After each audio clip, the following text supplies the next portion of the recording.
আছো গো, দুমুঠো চাল দাও। রিয়া, দিদিয়া, দেখ বাইরে কে এসেছে, দুমুঠো চাল দে তাকে। দিচ্ছি না। আচ্ছা, আপনি ভিক্ষা কেন করেন? আপনি তো নিজেও কাজ করে খেতে পারেন, তাই না? আমি বৃদ্ধ হয়ে গেছি, তাই আর কাজ করে খেতে পারি না। কি ছেলে মেয়ে নেই? ছেলে মেয়ে আপনাকে কাজ করে খাওয়াবে? আছে বাবা, কিন্তু তারা তাদের সংসার নিয়ে ব্যস্ত। এই বয়সে আমাকে আর কে খাওয়াবে বাবা? ওকে খাওয়াবে, তাহলে কাজ করে খাওয়াও। আমি কেন খাওয়াবো? আমি তো এখনো ছোট।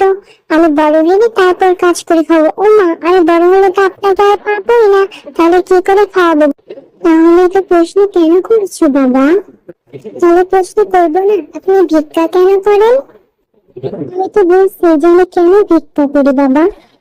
তবু আপনি কেন ভিক্ষা করেন? আমি বেশি বেশি নাই।